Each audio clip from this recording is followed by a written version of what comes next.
All right, hello everybody. Welcome to the Alumni Talks podcast. I'm Skylar Ross. And I'm Trace Burnett. We're here with Nick Stingley and Ryan Ware. Go let you guys talk about yourselves for a minute. Yeah, I appreciate it, Scott and Trace. So I'm Ryan Ware. I joined the Mississippi Beta chapter in the spring of 2018 when I was a freshman. Stayed here all 4 years. Served in multiple positions while I was here: Sigma coordinator, chaplain, and president. And Mississippi Beta really changed my life and really created me into the man that I am today. So it's an honor and a privilege to be here speaking with you guys today. Appreciate the invite. Yeah, and I'm Nick Stingley. I joined Mississippi Beta in the fall of 2019. Those 3 years in the chapter really shaped me into the person I am today. I spent my time in the chapter as the vice president of recruitment and the vice president of programming. I'm super excited to share a little bit about our experiences and what this year has been like for us. Yeah, so just kind of starting off, you guys both graduated, went to work for Nationals, but can you guys talk about that a little bit? Of course. Yeah, so I had absolutely no intention of going and working for headquarters. It was really kind of at the bottom of my list until Ryan Ware over here accepted his job offer, and then I got a little bit interested. I signed my offer letter in January of last year, and I was planning on being a regional director. And all I knew is that I wanted to work in the Texas area. I wanted to work with Texas chapters. That's where I thought I wanted to live. And I was proposed with the opportunity to become a new chapter development director, and I told them, heck no, there's no chance in the world I was going to do that. I'd already spent so much time at Mississippi State recruiting new members. I didn't really want to do it again. And they offered to allow me to help start the Texas A&M chapter and the Jacksonville State chapter. And I heard the word Texas, and I was all in. And so it was a really, really awesome experience. Talk a little about yours. Yeah, so similar to Nick, I had no original intentions of going to work for headquarters. But as I was getting ready to finish up my college career in the fall of 21, I started getting calls from headquarters about looking at this opportunity. And as I was going through the interview process, I realized that there were a lot of skills and a lot more character development that I could get out of a job like being a regional director that I wasn't going to get anywhere else. When I ended up signing in October of 2021, I told myself that I wasn't exactly sure if it was going to be the best decision, but that it was only 1 year of my life. That I could sacrifice 1 year to travel around to give back to the fraternity, but that I was also told that I needed to have something for myself as well, because if it's just something that you're going to do out of the goodness of your heart, that's going to burn out really quickly. So I knew that I wanted to go in and, on top of helping people get the same chapter experience and give people the same value that I got out of my own undergraduate experience here at Mississippi Beta, that I wanted to expand my network and learn how to be dropped into a situation with a very short amount of time, assess what needs to be done while building credibility and relationships, and figure out how to drive action for continued success. And there is no other job coming out of college that you can learn those types of skills while building a very large network of people in all different types of industries. When I look back on it now, going to SIGEP headquarters is something that has absolutely changed the way that I view the world and has given me key leadership, communication, and presentation skills that I will use for the rest of my life. So coming out of college, it was the best decision I've ever made. Can totally agree with that. Yeah, so you guys both played a pretty vital role in bringing Mississippi Beta back to really life and what it is today. How does that transition into working with these other chapters to help them grow on a national level?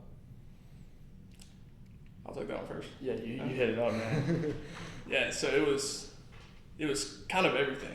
So it's a really unique perspective because most regional directors that go on to staff, they don't come from startup chapters.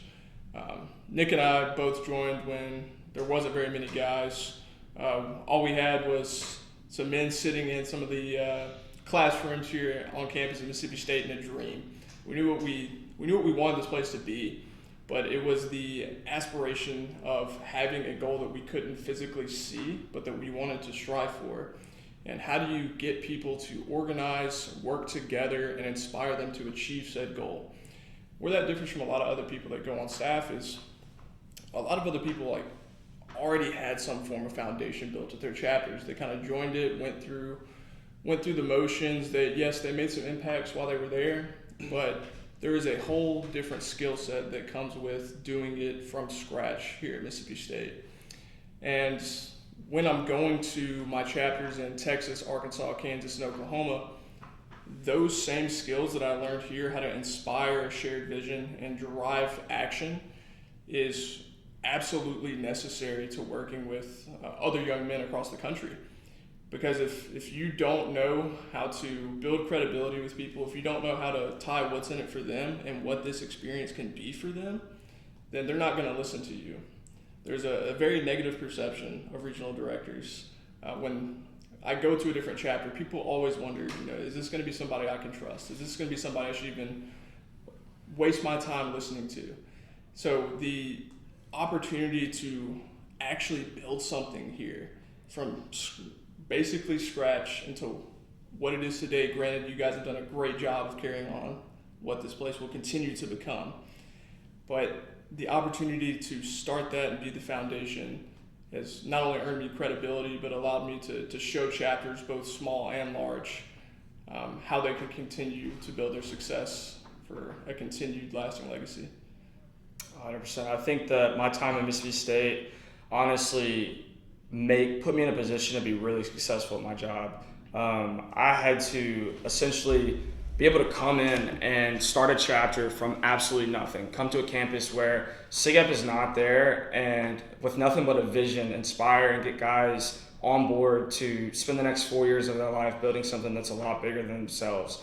And so, with my time at Mississippi State, it prepared me to hit the ground running day one. I came into Maddox Summer Development over the summer, and I was able to work. I was able to dive right into the sites. I was able to start working on Texas A&M, because I had a lot of the skill sets already in order to help me be successful, right then and there. And I didn't have to spend a whole lot of time adapting and, learning new skills and learning how to do it. But that was also probably one of the biggest adjustments that I encountered throughout my time this summer and this entire year, has been that not every chapter that you work with is Mississippi State, and it never will be. And even though, you have this framework that, I had this path that I went on of how to successfully do it, Texas A&M and the culture there and what, what the chapter is going to be at Texas A&M is so different from what the chapter is here at Mississippi State. And I had to learn that, stop looking at it from the lens of, this is what I would do in Starkville, this is what I would do at Mississippi State, this is Texas A&M, and I've got to do it the way that is going to make them successful. And I think the biggest thing that I learned from my time here at Mississippi State, as well as from the chapters I worked with, is that the one thing that is going to propel a chapter's success for a very long time is the culture that you build now. Because the things that you do in your first year on campus are the things that you're going to be doing 10 years from now. And if you have a really, really bad chapter meeting and that's the norm, it's going to continue to be a bad chapter meeting. If you don't take the time to really push that attention to detail and to do things really well out the gate, that chapter is going to struggle for a long time. And so that's a little bit of an awesome thing about Mississippi State, is that the NCDs did a really good job of helping create a culture that's long lasting. And so that's the one thing I wanted to focus on during my time on the road, was to really help these chapters create something that's not just going to be successful now, but that's going to be successful in 10 years, so that their kids can come back and that it can be something that's long lasting. So I know both of y'all talked about how the experience with building Mississippi Beta and starting it from scratch and getting to see it grow and all has helped y'all in y'all's career with nationals. How, now that we are pretty well established and pretty well built and we have the framework that you guys have put in, how do we keep that culture of getting guys to go be RDs, to go be a chapter development director? How do we keep guys coming from Mississippi Beta and going to nationals? You want to take it? Yeah, I'll start off. It's a great question, Trace. The number one thing is always, it's going to come down to the person. Like, why would you even look at headquarters in the first place? And I think the biggest way to sell, to continue to get Mississippi Beta to continue going to headquarters staff, is so that they know the benefits. What can they get out of an experience of being an RD? and it's different for each person. The really unique thing about being a regional director and serving on headquarters staff is that whatever you want to get out of the experience, you can go chase that because the opportunities will be there. The doors will open, but they won't shove you through those doors. You have to choose to step into those doors yourself. But headquarters will give you the opportunity and the network to go chase those dreams. So here at Mississippi Beta, we do a great job of bringing guys in, of giving them a really great product, a really awesome experience, and developing them where they can be successful in college and as they look beyond college. The best way to continue having regional directors come from Mississippi Beta is to make sure that if they don't exactly know what it is they want to chase, or if they have any like idea that they want to expand their network, or if they want to open more doors for themselves, or sacrifice 1 year of their life to learn skills that they won't get in any other entry-level job, then they need to talk to people like Nick and I. That is one of the biggest pieces. Like, Mississippi Beta has a great reputation with the national headquarters. Hence the reason why we've had 3 regional directors in the past 2 years. The opportunity for Mississippi Beta is there. The biggest thing is knowing why you want it, what you want to get out of it. And I guess if there was one tangible skill that I would say that people from Mississippi Beta would need in order to be successful on headquarters staff, it's what my good buddy Nick here is the best at, and that's going to be recruitment. If you know how to communicate, if you know how to talk to people, if you know how to get people on board and get them to join something and build something, then Mississippi Beta will be a place that continues to churn out regional directors.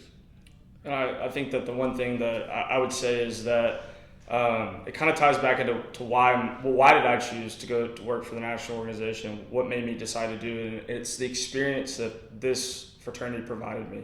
I had probably one of the most amazing 3 years of my life that I've ever had in my entire life, ever. And I was able to build relationships, to build skill sets, and to build friendships that are going to last me throughout the rest of my life and that have really made me the person that I am today.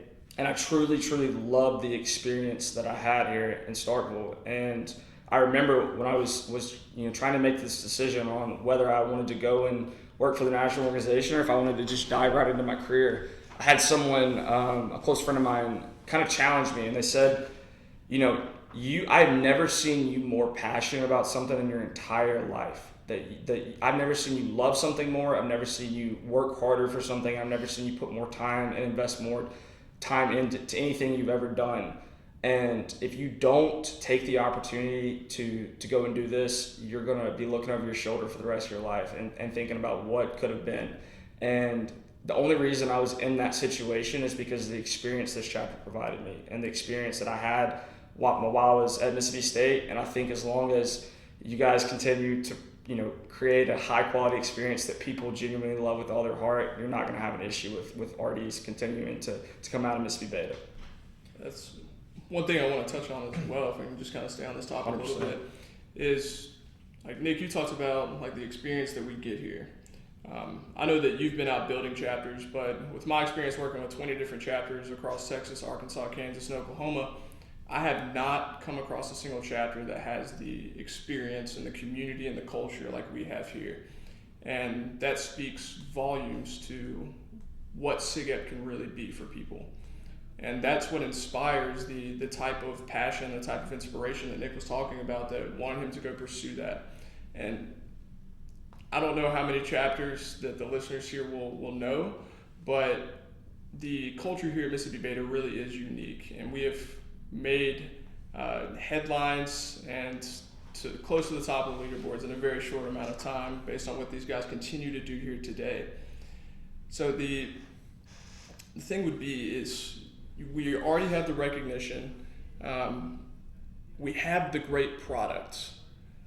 Can we continue to tie in that great product and continue to expand that to the rest of the nation so that we can impact our brothers on such a wide scale?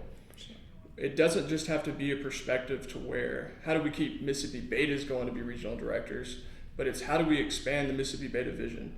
we have created something here that I don't see in my 20 chapters. Granted, I don't go to some of the other chapters around the nation, but out of my 20 chapters, there's not a single one that I'd be like, oh, I would have rather been here than Mississippi Beta.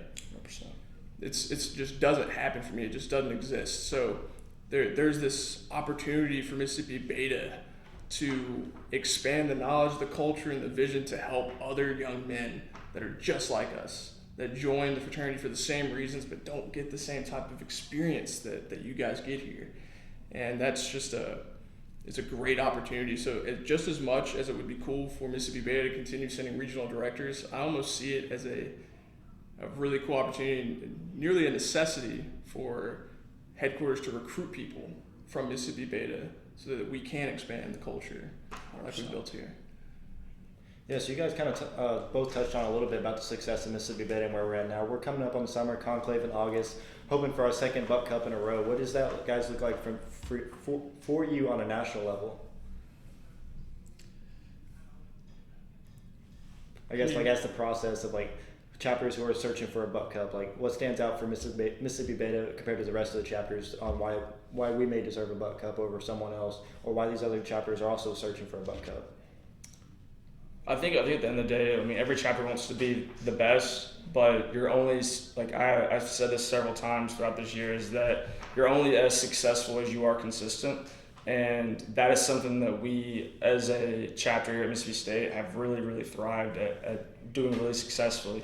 And that is just consistency, being consistent in a lot of areas and making sure to continue to build on that success that you've had over the past 4 or 5 years, because in order to get to a Golden Buchanan Cup and able to win 5 Buchanan Cups, you've got to be consistent, and you've got to be consistently good and elite.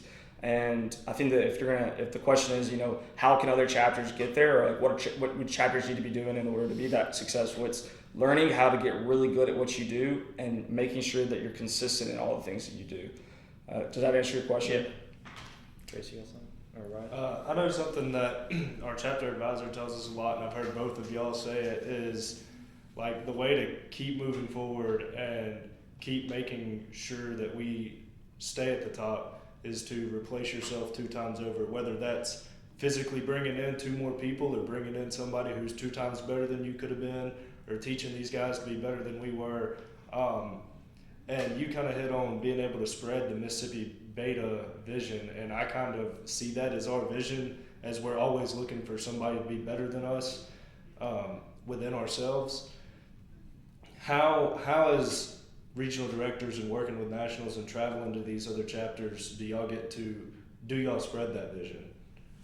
I can take that if you want me to, if you don't mind. I got some as well, but go ahead. Right, so Trace, I think that the one thing that I've said probably 1,000 times this year, as I'm recruiting new members and as I'm trying to build these chapters, is that my experience was really unique, and I didn't necessarily understand why it was so unique until about a year later, when I kind of looked back on my time and looked back at the fraternity as a whole. And I tell people all the time is that people join people in 2 different ways. They join based off interest, or they join based off values. When you join a group based off interest, me and you can have a conversation. We can both say that we like football, and we're gonna leave that conversation saying, "Oh, that guy's a cool guy. He's kind of a good dude," and we'd be surface level friends. But at our core, if we fundamentally have different values, we have no capacity to have anything more than a surface level friendship.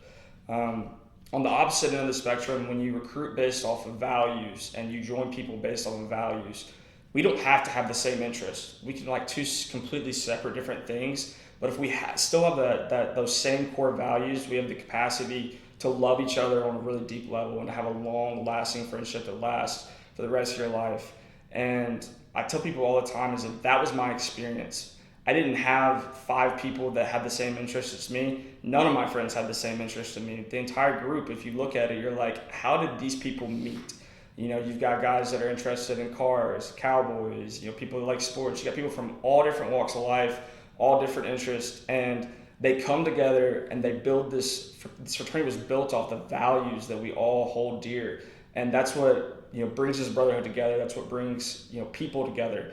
And if that's the one thing that I feel like I've been trying to share throughout this year, is that if you join people based off values and you recruit based off values, then you're going to build something that's really, really special and that's going to be long lasting, and that you're going to look back on in 4 years and say, those are my closest friends. Those are the guys that are going to marry me, they're going to bury me, and they're the people that I trust the most in this world. And I think that's the one thing that I would say I would hit on. It kind of took the words out of my mouth when it comes to values, but there's one piece that I want to add when it comes to replacing yourself.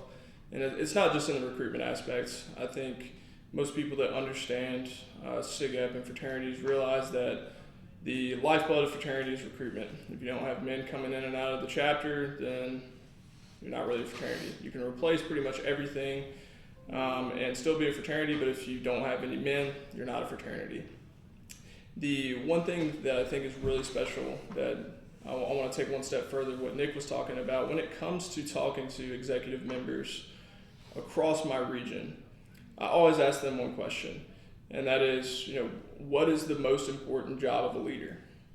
And I get all different types of answers, but to me, what the most important job of a leader is to create other leaders. There's not a single executive member, and there's not a single chapter member in any of my chapters I've talked to that wants to see their chapter fail, that wants to see their chapter close, and to see that the effort that they've put in go away in the future. And I tell them all the time, like, you can carry, the chapter 500 yards, but as soon as you graduate, if no one else is there to pick it up and carry it, then it's going to stay right where it is. So you got to keep people to not look away, but balance what can I do in the short term versus what can I teach other people to do this so we have long-term sustainability and success. And practically what this looks like is getting executive members to let go of the reins. A lot of people, our age group, have this notion that if you want something done, you better do it yourself. And to an extent, I understand. Myself, I'm an overachiever, so if I want something done right, I love to do it as well. But there's only so far that will get an entire organization. If I were to sit here when I was here at Mississippi Beta and just try and take everything on myself, maybe we would have been successful, maybe we wouldn't have. But since we as a group delegated, taught others, and you allow people to win and fail, if you give people the opportunity to either win or lose on their own, then they will learn so much more than just by watching you do everything. And in that way, you're creating other leaders, and you're getting people bought in on a vision, not only for the chapter, but of what they can do when they put themselves on the firing line. When you put other people, when you allow your brothers and love them enough to put their back against the wall, to allow them to win or lose. But if they lose, you're there to pick them up. If they lose, you're there to tell them it's all right, to get back on the horse, to try again. That is what solely creates leaders, and it's that notion right there, the ability to fail, but fail fast, that will create leaders that will then continue to create chapter success across our nation. And I think that's what we do really well here at Mississippi Beta. We delegate lots of tasks. We give our younger members lots of opportunities to run things, to join committees, to have their own ideas, to win and to lose. And when they do lose, they learn that failure is not the end of the road. That if you fail once, that's fine. Like, our entire country, our economy, everything, business is built off of trial and error. Entrepreneurship is built off trial and error, and that's how leaders are built, is not being afraid to do the tough things, ask the tough questions, and go out on a limb and try something, even if you would fail. And here at Mississippi Beta, and what I've been trying to teach chapters across the nation when it comes to replacing yourself, is if you have the culture that will allow people to fail and pick them up when they do, then you will create leaders that will create long-lasting success for generations to come. Yeah, kind of building on both of what you both kind of touched on what it takes to have that longevity in a chapter. What does the future of Mississippi Beta and SIGEP on a national level look like for you guys?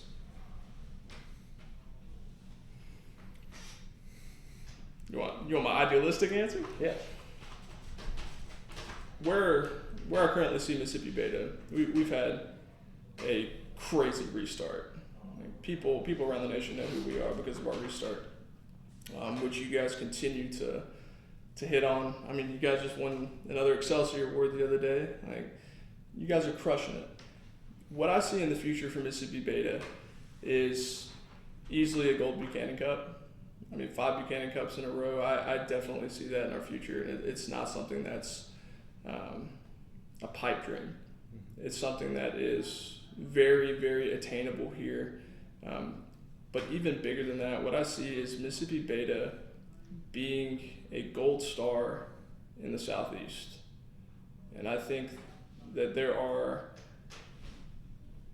loads of opportunity that nationally, when people look at the Southeast, Mississippi Beta will consistently be one of the chapters that other chapters can call, that leaders from other chapters can rely on, that the national headquarters will know that we are doing things the right way, that we are building the right men, and more importantly, that the members that graduate from this chapter, when they walk across that stage, they will look back and they will be able to say that this chapter has helped them and given them skills to where they will go for the rest of their life.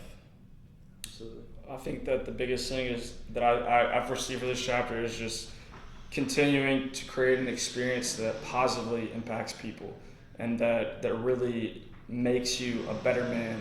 I've hit on it several times. Steven said it last night. It was create an experience that makes men better for being a part of your fraternity. And I think that as long as that's the focus, and as long as that's the goal, that this chapter will never become complacent. This chapter will continue to excel and to thrive, not only on this campus, but nationally, and that they will be someone that the chapter houses across the road and the fraternity houses across the nation will look at and want to emulate and want to be more like this chapter. Yeah, so as we're starting to wrap up here today, and you guys are wrapping up your terms working for Nationals, what's next for you guys? Oh, that's funny. It is. It's really funny. We can't get away from each other, apparently. So me and Ryan, we spent our entire time at Mississippi State working together on executive boards, committees. In this chapter, he's one of my best friends. Spent this past year in Richmond together and traveling for staff, and we're both going to actually work for the same company. So I'm going to be moving to St. Louis, Missouri. I accepted a job as a data analyst for Advantage Capital. I'm going to be working in the high-tech industry, so affordable housing and working with these large portfolios of real estate. And Ryan, you want to talk a little bit about what you're doing next? Absolutely, but Nick is absolutely right. We can't get away from each other. It's hilarious. We both joined SIGAP. We didn't even talk about it at first, and we both go on to become headquarters staff, and then completely separate paths. Him and I are just pursuing our own opportunities, and turns out we both end up zoning in on the same company. So I will also be working for Advantage Capital, and I will be going down to New Orleans instead of St. Louis. So New Orleans, Louisiana, to do fundraising and investor relations for pretty much all of our groups. So my main job is going to be to go to different insurance companies and corporations in order to raise capital and then distribute tax credits for those that choose to invest in our new market funds, our low-income housing fund, our solar fund, etc., and any funds that come in the future. So that's a great opportunity and skills that I will carry from Mississippi Beta in order to be successful there. Absolutely. Well, I appreciate you guys for joining us today. We're going to wrap up here today and hope that works out for you guys. Yeah, thank you so much, Skylar. Thank you, Scott.